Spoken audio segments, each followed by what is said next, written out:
Ricardo Hollins. Wow. I remember the day he contacted me, and he was animated, happy-go-lucky, and he was tripping about where were you from.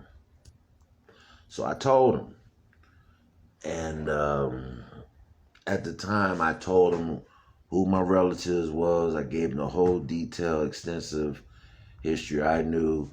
I gave my mother's what I knew, and he was like, "We family." He said, "We are family." He says, "Nobody can sit here and say, how could you have this last name and say you're not when this name is not out there like that?" And we clicked just like that.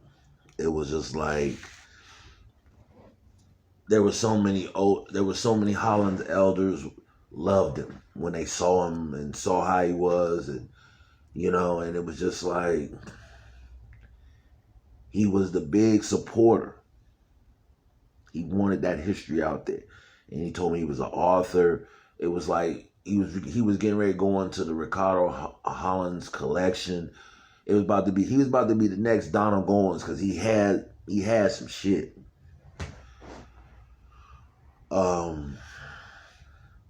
He saw me go through stuff where he had to tell people, give me a chance to tell this.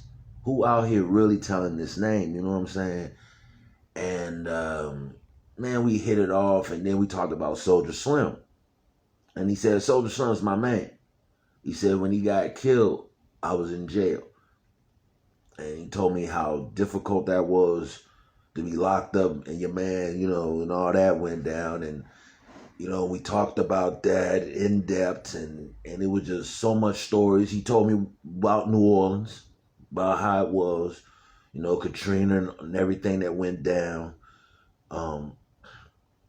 He told me the main cats he was cool with.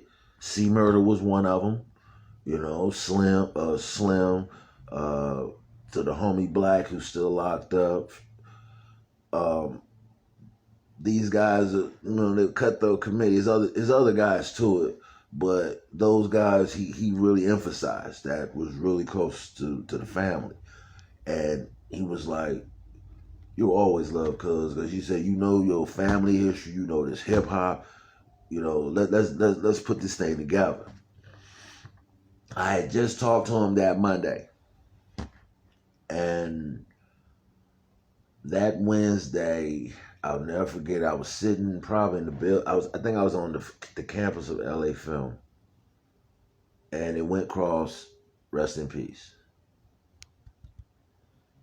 and it shocked me like, wow. I thought they was playing. I really thought they was playing. I didn't take it really personal until I saw him take him to the grave. Couldn't believe that. I said, that was my biggest support coming out of a territory that has his last name and had a lot of history down in Louisiana and in different parts of down there. And I was like, that's gone. Ever since Ricardo left us, world ain't been right. For me, it hasn't. But the ones who are still around me, we keep it going. And in his memory, for everything he trusted in me, this family, I look at it like this. You can be born into it. You can be married into it. You can be adopted to it. You can be brought in because somebody considers you that. Whatever it is, relatives, family, don't matter. The legacy will continue. And Holland's legacy clothing line is coming.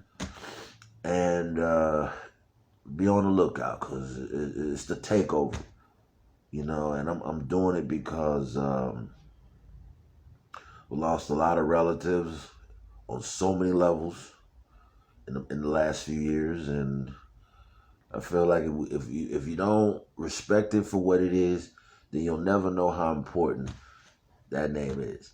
And lastly, to these cats that want to convert over and all that, look, I'm not asking nobody opinion. I'm not asking nobody's situation. If you're not thinking on these levels of how to get it to what it is and how to get the respect and get what's coming to us, don't come to me about nothing else. Real talk. Because I feel like when you start putting your religion involved in something like this, that has nothing to do with that. This is about ancestors, what's going on, what do we get? Contribute to us. Because number one, don't sit up here and talk about the family. When I'm sitting up here with all this info and all this information coming to me in so many drafts, and it's frustrating. You know what I mean? Especially when I walked away from the entertainment industry a couple of months ago, and now everybody calling. What is your point? You know what I mean? My point is, I'm hanging with family. I'm being around family, and we doing this thing. We're gonna do this thing with or without relatives. Period. 11, 12, 13 years ago when I went public about this, everybody used to say, oh, the old people, they're not going to get on the internet. Oh, those Hollinses, they'll never get on the internet. Man, there's more Hollinses on the internet than I think I've ever seen in 12, 13 years. So my question is, where were y'all at? Wake up, man. That guy came to me from his heart. That man came to me from his soul. A whole city got hurt when he died. You know, I was reading stuff where people from overseas was coming over for his funeral because they used to see him when they used to come to Mardi Gras. That's how I know my family can pull things off. We live by drama, but when we on point, we can take that positivity and go all the way to the sky with it. And that's the way I'm doing it. With or without anybody who claims to be a relative, it's up to you, man. Because I don't think the ancestors that everybody brag up on the internet, I don't think they would have wanted to see that their families are scattered all over the world and nobody knows nothing. And you know, I got 4 grandboys now coming up. So I feel like they going to know who their family is. They're going to know every history about it. They're going to know what their gifts, their God-given born gifts that people still in this family don't know about. I'm going to have fun. So the way I look at it, for Double Crosser, for Slim, for Pac, for Easy, for James Brown, for all the relatives have passed on Gap Band, everybody who have passed on that has been linked to me by relatives, we're going to run this thing. We're going to do this thing. I'm at a point right now, I'm going to do this thing with or without family. Period.